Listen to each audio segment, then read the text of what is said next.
Good morning dear students, कैसे हैं आप सब। आज हमारा जो लॉन्ग क्वेश्चन है यूनिट 6 का चैप्टर 2 का है, जिस चैप्टर का नाम क्या है, dream children. BA first semester की जो क्लासें हैं वो लगभग सभी खत्म होने को हैं। यूनिट फर्स्ट कंप्लीट करा दी गई है, सेकंड भी और थर्ड भी कंप्लीट करा दी गई, यूनिट 8 कंप्लीट करा दी गई है कंप्यूटर एंड राइटिंग स्किल्स की जो है, और शॉर्ट क्वेश्चन मोस्टली समाप्त हो गए हैं, करा दी गई सारी क्लासें। अभी लॉन्ग क्वेश्चन की सीरीज चल रही है। लॉन्ग क्वेश्चन आज जो हमारा है वो यूनिट 6 का चैप्टर 2 है, जिसका नाम है ड्रीम चिल्ड्रन। ये किसके द्वारा लिखा गया है? चार्ल्स लैम्ब के द्वारा। चार्ल्स लैम्ब एक प्रसिद्ध निबंधकार है। और आपको बता दें, जो ये इनका एसे है ड्रीम चिल्ड्रन, ये एक काल्पनिक एसे है। यानी इसमें चार्ल्स लैम्ब की जीवन भर शादी नहीं हुई थी, ना ही बच्चे थे। तो इन्होंने ना एक कल्पना की थी, एक इमेजिनेशन की थी कि इनकी शादी हुई, इनके बच्चे थे। तो वो सब इन्होंने इस एसे के अंदर लिखा। ये एसे इनका पर्सनल एसे है, अपना इनका निजी एसे है। तो क्वेश्चन आ सकता है कि ये क्वेश्चन वेरी इंपॉर्टेंट है कि describe Charles Lamb as an essayist. Charles Lamb का वर्णन कीजिए एज एन एसेइस्ट, एक महान निबंधकार के रूप में, या फिर why the essay is entitled, क्यों शीर्षक डाला गया इस निबंध पर, ड्रीम चिल्ड्रन पर, बाई चार्ल्स लैम्ब के द्वारा।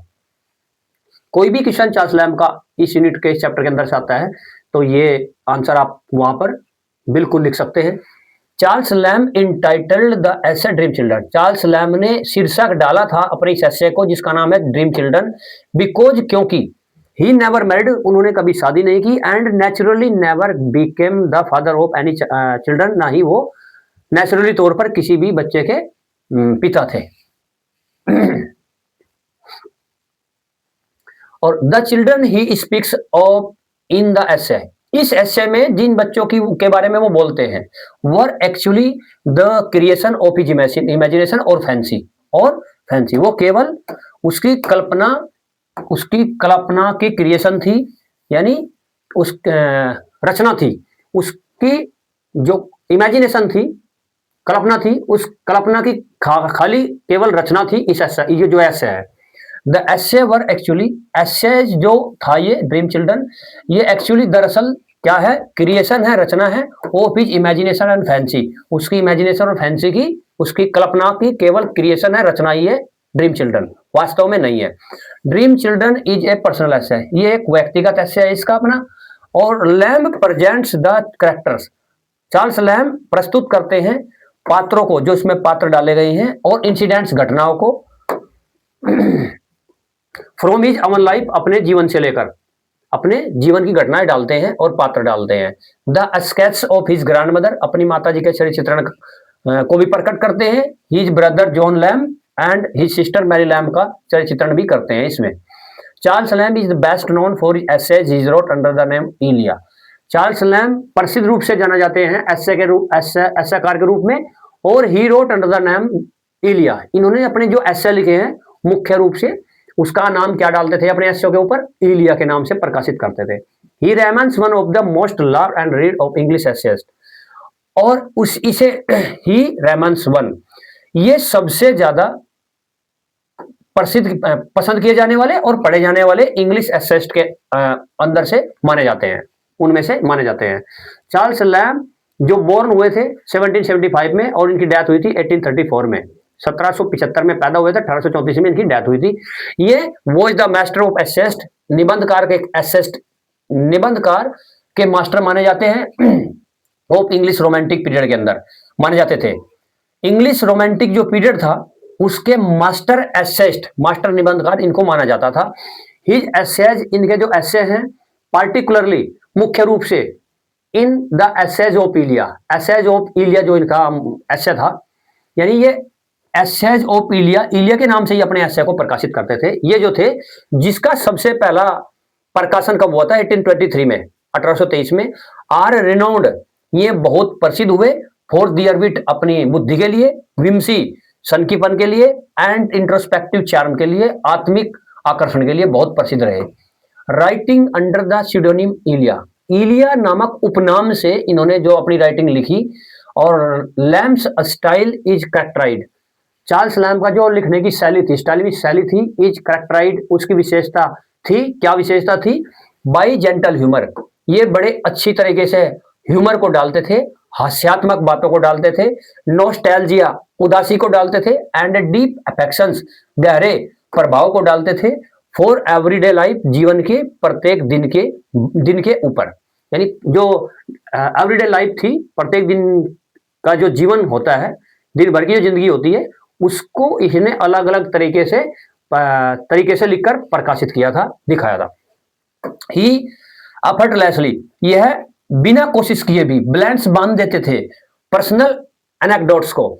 पर्सनल एनेक्डोट्स होता है व्यक्तिगत विचार, व्यक्तिगत उदाहरण को, व्यक्तिगत किस्सों को, लिटरेरी इल्यूजन्स को, साहित्यक संकेत को, एंड फिलोसफिकल म्यूजिंग्स, और दार्शनिक सोच को, creating a sense of intimacy with the reader.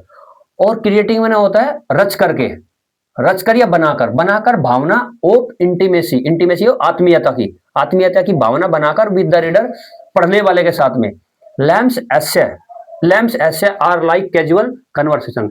Lamb के जो एसे थे, चार्ल्स लैम्ब के एसे, वो अक्सर कर माने जाते हैं कैजुअल कन्वर्सेशन, एक आम वार्तालाप, विद ए वाइज, किसके साथ में, एक वाइज बुद्धिमान और काइंड फ्रेंड या फिर दयालु दोस्त के साथ में, जैसे वो बात कर रहा हो, ऐसे माने जाते हैं।